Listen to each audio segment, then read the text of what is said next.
अज्ञानतिमिरान्धस्य ज्ञानाञ्जनशलाकयः चक्षुरुन्मिलितं येन तस्मै श्रीगुरुवे नमः। हरे कृष्णा। आज गीता श्रृंखला के सत्र क्रमांक 307 में आप सभी भक्तों का हार्दिक स्वागत है। आज हम श्रीमद् भगवद गीता के 9वें अध्याय के जो कि है परम गुह्य ज्ञान श्लोक क्रमांक 11 का अध्ययन करेंगे। आइए, श्लोक इस प्रकार है। अवजानन्ति मामुमुढा मानुषिं तनुम् आश्रिता परम भावम अवजानन्तो मम भूतमः ईश्वरम्। अर्थात भगवान श्री कृष्ण कहते हैं कि जब मैं मनुष्य रूप में अवतरित होता हूँ तो मूर्ख मेरा उपहास करते हैं, वे मुझ परमेश्वर के दिव्य स्वभाव को नहीं जानते। भक्तों, इस अध्याय के पूर्ववर्ती श्लोकों से यह स्पष्ट हो रहा है कि यद्यपि भगवान मनुष्य रूप में अवतरित होते हैं किंतु वे सामान्य व्यक्ति नहीं होते हैं। हम पिछले वाले श्लोकों में भगवान श्री कृष्ण की अनेक शक्तियों के बारे में सुना।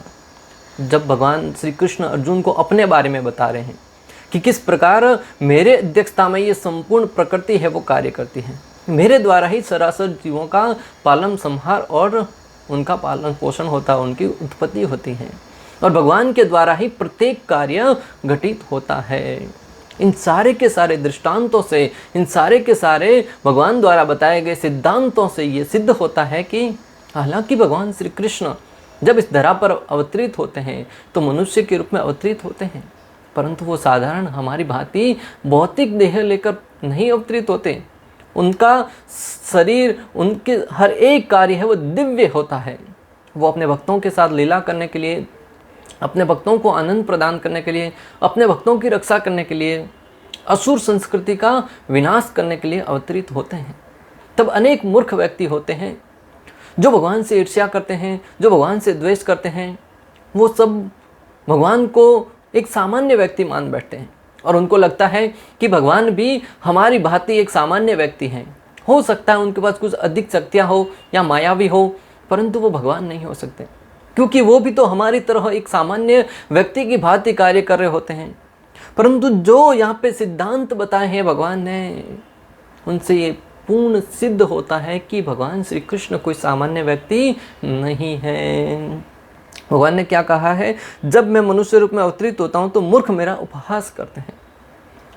शिशुपाल का ही दृष्टांत ले लीजिए भक्तों। जब भी भगवान श्री कृष्ण का नाम आता था वो बौखला उठता था, वो जल्ला उठता था और चिल्लाते हुए कहते थे कि कृष्ण कोई भगवान नहीं है। क्यों कहता था वो? क्योंकि कृष्ण से द्वेष करता था, कृष्ण से ईर्ष्या करता था और अंत में उसी श्री कृष्ण के हाथों उनका अंत हुआ और वो भगवान श्री कृष्ण के अंदर समाहित हो गया। इससे सिद्ध होता है कि श्री कृष्ण है वो परमेश्वर है और जो उनसे द्वेष करते हैं उनका समूल विनाश हो जाता है। वे मुझ परमेश्वर के दिव्य स्वभाव को नहीं जानते और वो ऐसा क्यों करते हैं? क्योंकि वो भगवान श्री कृष्ण के दिव्य स्वभाव को नहीं जानते। और भगवान के दिव्य स्वभाव को जानना है तो उसकी योग्यता क्या है? 9वें अध्याय के प्रथम श्लोक में भगवान श्री कृष्ण बता चुके हैं अर्जुन से कि वह मेरा भक्त होना चाहिए, वह मुझसे ईर्ष्या नहीं करना चाहिए, वह मुझसे द्वेष नहीं करना चाहिए। जब हम श्री कृष्ण को परम ईश्वर के रूप में स्वीकार करके आचार्यों से भगवान श्री कृष्ण के बारे में सुनेंगे कि भगवान कौन है, उनकी लीलाएं किस प्रकार घटित होती हैं, तब स्वाभाविक ही हमारे हृदय में भगवान के प्रति प्रेम विकसित होगा और वो समर्पण के लिए हमें प्रेरित करेगा। और जब अर्जुन की भांति व्यक्ति भगवान श्री कृष्ण के चरणों में समर्पित कर देगा अपने आप को, तब निश्चित रूप से वो भगवान की दिव्यता के बारे में जानेगा। और जो भगवान के जन्म और कर्म की दिव्यता के बारे में जान जाता है, उसके विषय में भगवान कहते हैं कि जन्म कर्म समय दिव्यम एवं यो वेति तत्वतः तैकत्वादेहम पुनर्जन्म नेति मामेति सो अर्जुन। जो कोई व्यक्ति भगवान कहता है कि मेरी जन्म और कर्म की दिव्यता के बारे में जान लेता है, वो पुनः इस धरा पर उसको जन्म लेना नहीं पड़ता है, अर्थात वो भगवान के दिव्य धाम में नित्य रूप में निवास करने के लिए योग्य बन जाता है। तो जो भगवान सारे विराट जगत का सृजन पालन तथा संहार करते हैं वह मनुष्य नहीं हो सकते। जो भगवान संपूर्ण सृष्टि का सृजन पालन और संहार करते हैं वो एक साधारण व्यक्ति कैसे हो सकते हैं? एक साधारण व्यक्ति भक्तों हम देखते हैं कि एक स्वयं के घर का भी ठीक से संचालन नहीं कर पाता है। अनेक बार ऐसी स्थिति आती है जब वो पूर्ण रूप से टूट जाता है, बिखर जाता है, उसे अनेक लोगों के सहारे की आवश्यकता होती है। और दूसरी तरफ श्री कृष्ण है वो संपूर्ण ब्रह्मांड का पालन पोषण कर रहे हैं। यहाँ तक कि ब्रह्मा जी, शिव जी जैसे बड़े बड़े महान देवता हैं, वो भी भगवान श्री कृष्ण की आराधना करते हैं, श्री कृष्ण को परम ईश्वर के रूप में स्वीकार करते हैं। ईश्वर परम कृष्ण सच्चिदानंद विग्रह अनादिर आदिर गोविंद सर्व कारण कारणात्। कौन कह रहा है? ब्रह्मा जी कह रहे हैं। तो हमें पहली बात तो ये समझना चाहिए कि श्री कृष्ण है वो सामान्य व्यक्ति की भांति अवतरित होते हैं, परंतु वो सामान्य व्यक्ति नहीं है, वो परम ईश्वर हैं। भले वो मनुष्य रूप में अवतरित हो, भले सुअर रूप में अवतरित हो, भले मत्स्य रूप में अवतरित हो, भले वराह रूप में अवतरित हो, किसी भी रूप में अवतरित हो, उनके जन्म और कर्म है वो दिव्य है। वो किसी भी भौतिक गुण से किसी प्रकार के शुद्ध, उनके ऊपर किसी प्रकार की कोई भौतिक गुण है वो लागू नहीं होता है। तो भी ऐसे अनेक मूर्ख हैं जो कृष्ण को एक शक्तिशाली पुरुष के अतिरिक्त और कुछ नहीं मानते। श्रील प्रभुपाद लिखते हैं कि तो भी कई ऐसे अनेक मूर्ख हैं जो भगवान श्री कृष्ण को एक शक्तिशाली पुरुष के अलावा कोई नहीं मानते। आज भी ऐसे अनेक लोग हैं। उस समय भी दुर्योधन, शिशुपाल जैसे लोग थे, कंस जैसे, और आज भी उनके ही वंशज बहुत लोग ऐसे बैठे हैं। हो सकता है कि उन्होंने कुछ अध्ययन किया हो, शास्त्रों के ज्ञाता भी हो, परंतु शास्त्रों के मर्म को नहीं समझने के कारण, शास्त्रों को उचित मार्गदर्शन में नहीं समझने के कारण, अपनी बुद्धि से, अपनी स्वयं की शक्ति से उनको समझने का प्रयास करते हैं, तब वो भ्रमित हो जाते हैं। कई ऐसे लोग हैं जो कहते हैं हम तो सारे समस्त वेदों को पढ़ चुके हैं, सारे शास्त्रों को पढ़ चुके हैं। तो उनसे कहेंगे सार क्या है, क्या समझा तुमने, परमेश्वर कौन है? तब कहते ये देवी भगवान, ये भी भगवान, उस शास्त्र में लिखा है ये भगवान, उसमें लिखा है ये भगवान, उसमें लिखा है ये भगवान, हमारी तरफ से तो सब भगवान है, सबको ही भगवान मानना चाहिए। फिर उन वेदों को पढ़ने का अर्थ क्या? वेदों को पढ़ने का क्या लाभ हुआ? भगवान श्री कृष्ण कहते हैं वेदेषु सर्वैर अहम एव वेद्यो, कि वेदों के द्वारा जानने के लिए मैं एकमात्र मैं श्री कृष्ण हूँ। जो कोई व्यक्ति वेदों को पढ़कर भी भगवान श्री कृष्ण को नहीं जान पाता, उसका पढ़ना व्यर्थ है। क्योंकि वेदों को पढ़ने का औचित्य यह है कि परम ईश्वर के बारे में जान सके और उन श्री कृष्ण की, भगवान की शरण में जा सके। वस्तुतः वे आदि परम पुरुष हैं, जैसा कि ब्रह्म संहिता में प्रमाण स्वरूप कहा गया है। हालांकि सामान्य व्यक्ति के रूप में अवतरित होते हैं, परंतु वे परम ईश्वर हैं, और इसकी पुष्टि स्वयं ब्रह्मा जी ब्रह्म संहिता 5.01 में कर चुके हैं कि ईश्वर परम कृष्ण सच्चिदानंद विग्रह अनादिर आदिर गोविंद सर्व कारण कारणात्। अर्थात भगवान श्री कृष्ण है वो परम ईश्वर है, उनका न तो कोई आदि है न कोई अंत है, और प्रत्येक कार्य उनके ही संचालन में घटित होता है। भौतिक जगत में भी हम देखते हैं कि हर एक के ऊपर कोई न कोई नियंता होता है, पर इन सब के ऊपर परम नियंता भगवान श्री कृष्ण है। सामान्यतः हम इस भौतिक जगत में भी देखते हैं कि हर एक के ऊपर कोई न कोई नियंता होता है। जैसे अनेक पद होते हैं, आप राजनीति में ले लीजिए, वार्ड पंच है, उसके ऊपर सरपंच है, सरपंच के ऊपर एमएलए, उसके ऊपर सांसद, फिर मंत्री, फिर प्रधानमंत्री, फिर राष्ट्रपति। यानी कि हर एक के ऊपर कोई भी कार्य करना है, वार्ड पंच से स्टार्ट होकर जब तक राष्ट्रपति की साइन बड़ा कार्य उस पर नहीं लगेगी, तब तक वो कानून है वो पारित नहीं हो पाएगा। एक कंपनी की बात ले लीजिए, कोई चपरासी है, उसके ऊपर मैनेजर है, उसके ऊपर उस कंपनी का मालिक है। घर में ले लीजिए, बच्चा है, उसके पिताजी हैं, फिर दादाजी हैं, ऐसे अनेक लोग, एक के ऊपर एक कोई न कोई नियंत्रण होता है। परंतु उन सब के ऊपर परम नियंत्रक कौन है? भगवान श्री कृष्ण।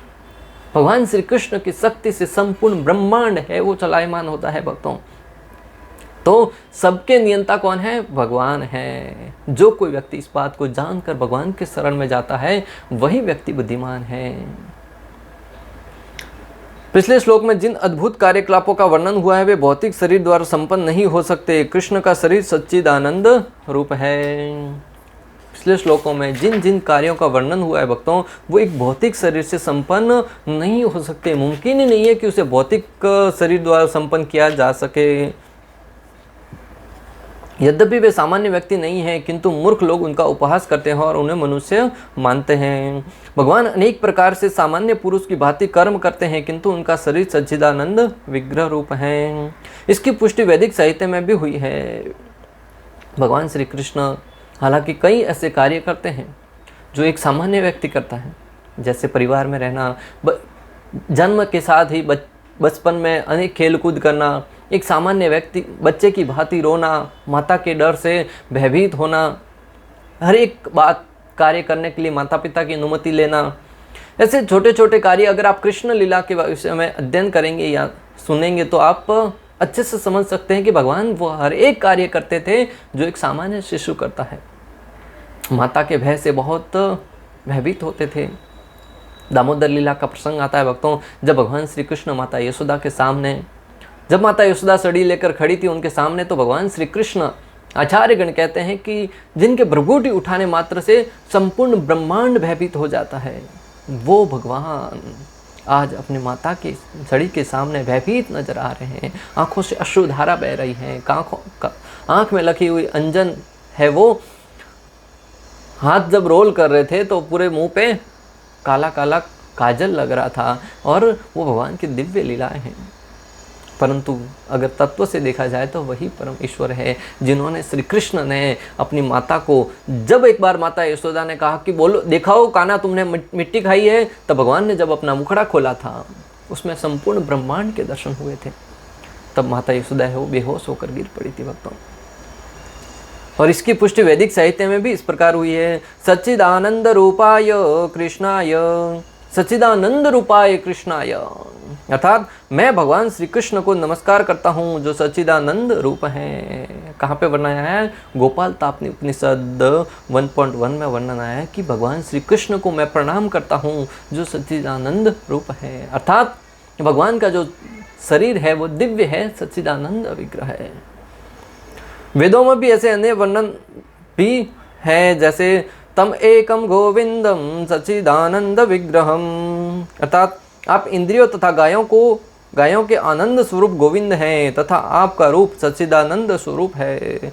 गोपाल तापनी उपनिषद 1.35 में भी इसका उल्लेख आया है कि भगवान श्री कृष्ण है वो गायों और ब्राह्मणों को आनंद प्रदान करने वाले हैं। नमो ब्राह्मण्य देवाय गौ ब्राह्मण हिताय स जगत हिताय कृष्णाय गोविंदाय नमो नमः। भगवान श्री कृष्ण गोविंद हैं जो गायों और ब्राह्मणों संस्कृति की रक्षा करने वाले हैं। भगवान श्री कृष्ण के सच्चिदानंद स्वरूप होने पर भी ऐसे अनेक तथाकथित विद्वान तथा भगवद गीता के टीकाकार हैं जो श्री कृष्ण को सामान्य पुरुष कहकर उनका उपहास करते हैं। भगवान श्री कृष्ण सच्चिदानंद विग्रह और दिव्य पुरुष होने के उपरांत भी ऐसे अनेक तथाकथित लोग हैं। श्रील प्रभुपाद कहते थे कि यहाँ तक कि ऐसे अनेक भगवद गीता के टीकाकार हैं जिन्होंने भगवद गीता लिखी है। भगवद गीता अर्थात भगवान का गीत, भगवान द्वारा गाया हुआ गीत। जैसे संसार में अनेक गीत आते हैं, फलाने व्यक्ति ने ये गीत गाया, फलाने व्यक्ति ने ये गीत गाया, उन सब के लेखक होते हैं। उसी भांति भगवद गीता के लेखक कौन है?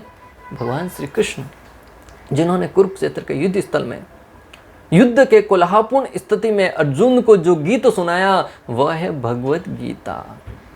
वास्तविक नाम उसका भगवद गीत है क्योंकि भगवान श्री कृष्ण के द्वारा गाया गया है, परंतु जब उसका भ्रम होता है तो उसे भगवद गीता कहा जाता है। और ये जो भगवद गीता है वो ऐसा दिव्य ग्रंथ है कि उसको जो सुन लेता है, समझ लेता है, उसके हृदय, उसके जीवन की कायाकलाप है वही परिवर्तित हो जाती है।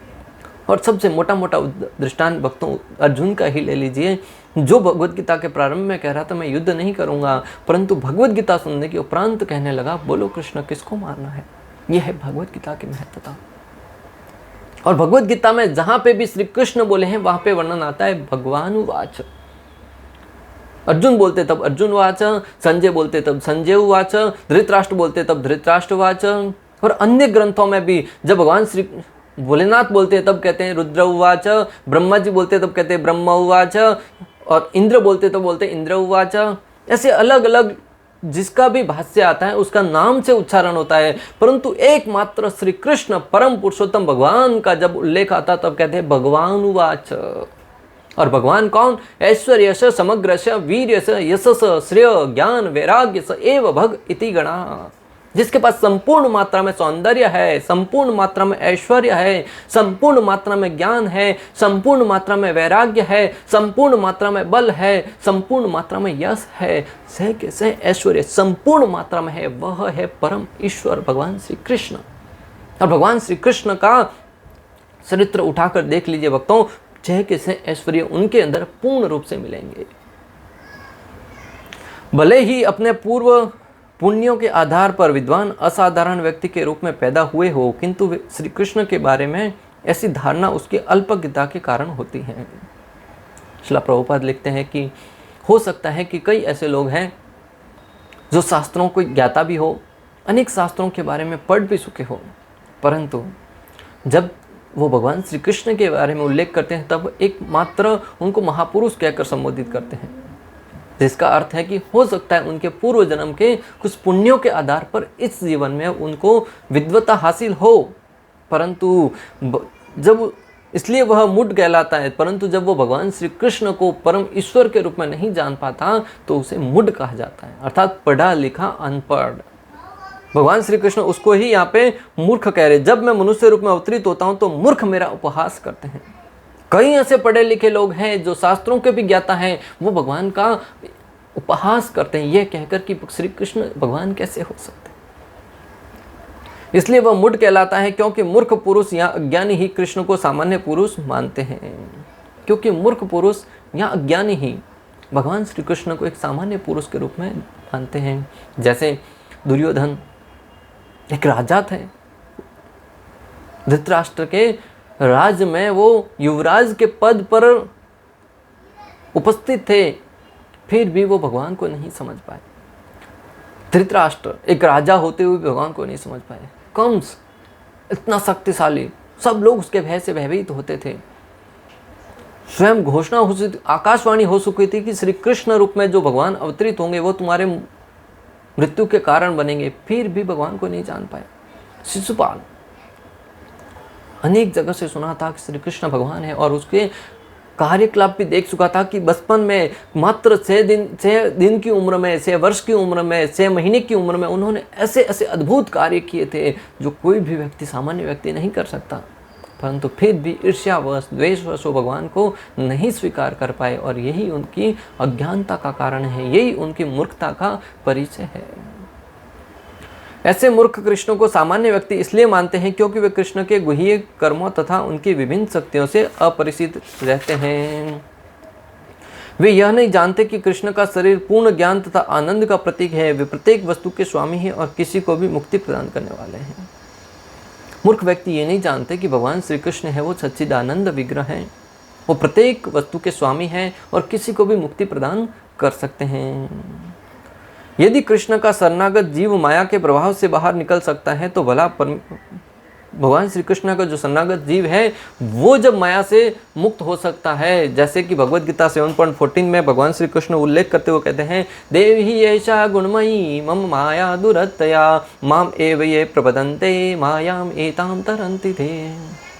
भगवान कहते हैं कि इस देवी प्रकृति की जो माया है, प्रकृति के तीनों गुणों वाली इस देवी शक्ति को पार कर पाना कठिन है, किंतु जो मेरे शरणागत भक्त हैं वो इसे सरलता से पार कर जाते हैं। ये देवी प्रकृति है, इसको पार कर पाना अत्यंत मुश्किल है, फिर भी जो श्री कृष्ण को शरणागत हो जाते हैं वो बहुत सरलता से पार कर जाते हैं। जैसे एक समुद्र को एक गोखूर के रूप में परिवर्तित कर देते हैं भगवान। तो भक्तों, जो भगवान श्री कृष्ण के नाम का आश्रय लेकर, श्री कृष्ण के शरणों का आश्रय लेकर इस भवसागर को पार कर सकता है। भला परमेश्वर जो संपूर्ण विराट जगत का सृजन, पालन तथा संहार करते हैं, जैसा कि भगवद गीता 9.10 में पिछले वाले श्लोक में हमने पढ़ा था कि मयाध्यक्षेण प्रकृति ही सूयते चराचरम हेतुनानेन कौन्तेय जगत द्विपरिवर्तते।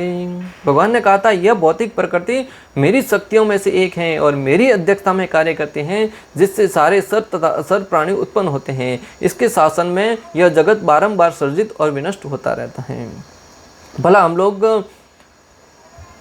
इतना आसानी से क्यों नहीं समझ पाते कि जो सृष्टि के मालिक हैं, सृष्टि के स्वामी हैं और जिसके नाम का आश्रय लेकर, जिनकी शरणागति लेकर व्यक्ति इस भवसागर को पार कर जाता है, भला उनका शरीर कैसे भौतिक हो सकता है? भला वो भौतिकता के वशीभूत कैसे हो सकते हैं? भला वो भौतिक बंधन में कैसे हो सकते हैं जिसके नाम का आश्रय लेकर व्यक्ति भवसागर को पार कर जाता हो? परंतु फिर भी जो अज्ञानी जन है, मूर्ख जन है, वो अंधविश्वास में पड़े रहते हैं और भगवान की दिव्यता के बारे में स्वीकार नहीं कर पाते। सगुणवादियों तथा निर्गुणवादियों में भगवान के मनुष्य रूप में प्रकट होने को लेकर काफ़ी मतभेद हैं। सगुणवादी तथा निर्गुणवादियों में भगवान श्री कृष्ण के साकार रूप में जो प्रकट होते हैं उनके विषय में अनेक मतभेद हैं। जैसे मायावादी वो कहते हैं भगवान है वो निराकार है, परंतु जो वैष्णव भक्त है वो मानते हैं कि भगवान तो साकार रूप में रहते हैं अपने धाम में नित्य रूप में, और भगवान श्री कृष्ण के रूप में वो अवतरित भी हुए, और संपूर्ण समस्त शास्त्र समस्त वेद है वो श्री कृष्ण परम ईश्वर के रूप में स्वीकार करते हैं। किंतु यदि हम भगवद गीता तथा भागवतम जैसे प्रमाणिक ग्रंथों का अनुशीलन कृष्ण तत्व समझने के लिए करें तो हम समझ सकते हैं कि कृष्ण श्री भगवान हैं। हालांकि सगुणवादियों और निर्गुणवादियों में भेद अनेक हैं, परंतु अगर प्रमाणिक गुरु के मार्गदर्शन में श्रीमद् भगवद गीता और श्रीमद् भागवतम जैसे दिव्य ग्रंथों से भगवान श्री कृष्ण तत्व के विषय में समझने का प्रयास करें, तब हम निश्चित रूप से जान पाएंगे कि परम ईश्वर कौन है, उनका साकार रूप है या नहीं है, वो किस तरह लीलाएं करने के लिए यहाँ पे अवतरित होते हैं, वो कहाँ पे रहते हैं, वो किस प्रकार कार्य करते हैं। परंतु हमें उचित स्रोतों से और उचित मार्गदर्शन में इसे समझने का प्रयास करना होगा। यद्यपि वे इस धराधाम में सामान्य व्यक्ति की भांति प्रकट हुए थे, किंतु वे सामान्य व्यक्ति नहीं थे। श्रील प्रभुपाद कहते थे कि हालांकि वो सामान्य व्यक्ति की भांति यहाँ पे अवतरित हुए थे, परंतु कोई भी एक साधारण व्यक्ति भी उनके कार्यकलापों को देखकर, कार्यकलापों के विषय में सुनकर ये भली भांति अंदाजा लगा सकता है कि वो एक सामान्य व्यक्ति के कार्य नहीं हो सकते। एक सामान्य व्यक्ति का गोवर्धन पर्वत को उठा सकता है, और वो भी एक क्षण के लिए नहीं, 7 दिन 7 रात तक धारण करके रखा, और चिंता की लकीर उनके मुखमंडल पर नहीं थी। नन्ही नन्ही उम्र में अनेक राक्षसों का युवध कर दिया जो अजय थे, जिनको कोई भी व्यक्ति हानि नहीं पहुंचा सकता था। श्रीमद् भागवतम 1.1.20 में जब शौनक आदि मुनियों ने सुत गोस्वामी से कृष्ण के कार्यकलापों के विषय में पूछा तो उन्होंने उत्तर देते हुए कहा, श्रीमद् भागवतम में जब शौनक आदि ऋषियों ने सुत गोस्वामी से भगवान श्री कृष्ण के विषय में प्रश्न किया, तब वो उत्तर देते हुए कहते हैं कि कृत्वा न किल कर्माणि सह रामेण केशव अतिमर्त्यानि भगवान गुड कपट मानुस। अर्थात भगवान श्री कृष्ण ने बलराम के साथ साथ मनुष्य की भांति क्रीड़ा की, और इस तरह प्रसन्न रूप में उन्होंने अनेक अति मानवीय कार्य किए। मनुष्य के रूप में वे भगवान का प्राकट्य मूर्ख को मोहित बना देता है। कोई भी मनुष्य उन अलौकिक कार्यों को संपन्न नहीं कर सकता जो भगवान श्री कृष्ण ने करे थे। भक्तों को हम नहीं कह रहे, सुत गोस्वामी श्रीमद् भागवतम 1.1.20 में इसका उल्लेख करते हुए कहते हैं कि भगवान श्री कृष्ण ने इस धरा पर जब अवतरित हुए तब बलराम जी के साथ मिलकर अनेक ऐसे अमानवीय कार्य किए, और प्रसन्न रूपों में, कोई मजबूरी में, कोई व्यवस्था में नहीं, अपनी प्रसन्नता के लिए ऐसे अमानवीय कार्य करे जिसे देखकर अनेक लोग मोहित हो जाते थे, और ऐसे साधारण कार्य भी किए जिसे देखकर अनेक मूर्ख है वो मोहित हो गए, और वो भगवान श्री कृष्ण से इसे दिव्यता के रूप में नहीं समझ पाए। समझने वाली बात यह है कि ऐसे अमानवीय कार्य कोई भी सामान्य व्यक्ति नहीं कर सकता, ये सुत गोस्वामी कह रहे हैं। अर्थात श्री कृष्ण है वो परम ईश्वर है। जब श्री कृष्ण अपने माता पिता के समक्ष प्रकट हुए तो वे 4 भुजाओं से युक्त थे, किंतु माता पिता की प्रार्थना पर उन्होंने एक सामान्य शिशु का रूप धारण कर लिया। जब भगवान श्री कृष्ण वसुदेव जी और माता देवकी के सामने प्रकट हुए थे तब वो चतुर्भुज रूप में शंख चक्र गदा पद्म धारण किए भगवान श्री विष्णु के रूप में वहाँ पे प्रकट हुए थे। परंतु माता देवकी ने प्रार्थना करी कि आप इस रूप में अगर अवतरित होंगे तो हम तो आपके साथ आदान प्रदान नहीं कर पाएंगे। हमने तो आपको पुत्र रूप में प्राप्त करने के लिए अनेक जन्मों तक तपस्या करी, तब तो ये हमें वरदान प्राप्त हुआ था, और अब तुम भगवान रूप में अगर अवतरित होंगे तो हम आपके ऐश्वर्य को देखकर हम आपके साथ लीलाओं का आदान प्रदान नहीं कर पाएंगे। तब माता की प्रार्थनाओं को सुनकर भगवान श्री कृष्ण एक सामान्य पुरुष द्विभुज अर्थात पुरुष रूप में, मनुष्य रूप में वो अवतरित हुए, प्रकट हुए, परिवर्तित हुए। यहाँ पर भी यह इंगित होता है कि सामान्य व्यक्ति के रूप में प्रकट होना उनके दिव्य शरीर का गुण है। यहाँ पर यह समझने वाली बात है कि एक सामान्य व्यक्ति के रूप में परिवर्तित होना ये उनके दिव्यता का गुण है। क्या हम मन चाहे तब परिवर्तित हो सकते हैं? भगवान श्री कृष्ण जब प्रकट हुए तब चतुर्भुज रूप में थे, तब माता ने प्रार्थना करी, तब पुनः मनुष्य रूप में अवतरित हो गए। कुरुक्षेत्र के युद्ध स्थल में जब भगवान श्री कृष्ण एक मनुष्य रूप में थे, अर्जुन की प्रार्थना सुनकर भगवान है वो चतुर्भुज रूप में परिवर्तित हो गए, विराट रूप में परिवर्तित हो गए। और जब अर्जुन ने पुनः प्रार्थना करी तब पुनः मनुष्य रूप में प्रकट हुए। क्या हम ऐसा कर सकते हैं? जो तथाकथित व्यक्ति कहते हैं कि हम भगवान हैं, ये बाबा जी भगवान, फलाना व्यक्ति भगवान, उनसे पूछिए क्या ऐसा कर सकते हैं? वो नहीं कर सकते। इसका अर्थ है कि वो एक सामान्य व्यक्ति है और उनको अपनी स्वयं की वास्तविकता को जानकर इस भोली भाली जनता को बरगलाने के बजाय उनको सही ज्ञान प्रदान करें। परम ईश्वर, जो ईश्वर एक है, श्री कृष्ण, उनके विषय में ज्ञान प्रदान करें और उनको इधर उधर भटकाने का प्रयास ना करें और लोगों की श्रद्धा के साथ खिलवाड़ ना करें। भगवत गीता के 11वें अध्याय में भी में भी कहा गया है कि अर्जुन ने श्री कृष्ण से अपना चतुर्भुज दिखलाने के लिए प्रार्थना की। तेनेव रूपेण चतुर्भुजेन। इस रूप को प्रकट करने के बाद अर्जुन के प्रार्थना करने पर उन्होंने पूर्व मनुष्य रूप धारण कर लिया, मानुषम रूपम। भगवान के ये विभिन्न गुण निश्चय ही सामान्य मनुष्य जैसे नहीं है। 11वें अध्याय का भगवान श्री कृष्ण के बारे में उल्लेख करते हुए श्रील प्रभुपाद समझा रहे हैं कि अर्जुन के प्रार्थना करने पर भगवान चतुर्भुज रूप में परिवर्तित हुए और पुनः प्रार्थना करने पर मनुष्य रूप में परिवर्तित हुए, जिससे ये सिद्ध होता है कि भगवान द्वारा किए गए ये सारे के सारे कार्यकलाप ये सिद्ध करते हैं, ये प्रमाणित करते हैं कि श्री कृष्ण है वो सामान्य व्यक्ति नहीं है। भगवान श्री कृष्ण है वो परम ईश्वर है और उनको परम आराध्य मानकर जो कोई उनके शरण में जाता है वह निर्भय हो जाता है, वह जगत से मुक्त हो जाता है। और जो उनको एक सामान्य व्यक्ति मानकर उनसे द्वेष करता है, ईर्ष्या करता है, उनकी भांति नकल करने का प्रयास करता है, वह इस जन्म मृत्यु के चक्कर में बार बार घूमता रहता है, बार बार दुखी होता है, बार बार प्रताड़ित होता है। अभी निर्णय आपके हाथ में है, आप कौन सा रास्ता अपनाना चाहेंगे। इस प्रकार श्लोक क्रमांक 11 का भक्ति वेदांत तात्पर्य पूर्ण हुआ। अंत तक हमारे साथ बने रहने के लिए आप सभी का हृदयपूर्वक प्रेम पूर्वक बहुत बहुत धन्यवाद। श्रील प्रभुपाद की जय। श्री श्री राधा गोपीनाथ भगवान की जय। श्रीमद् भगवद गीता की जय। हरे कृष्णा कृष्ण कृष्ण हरे हरे, हरे राम हरे राम।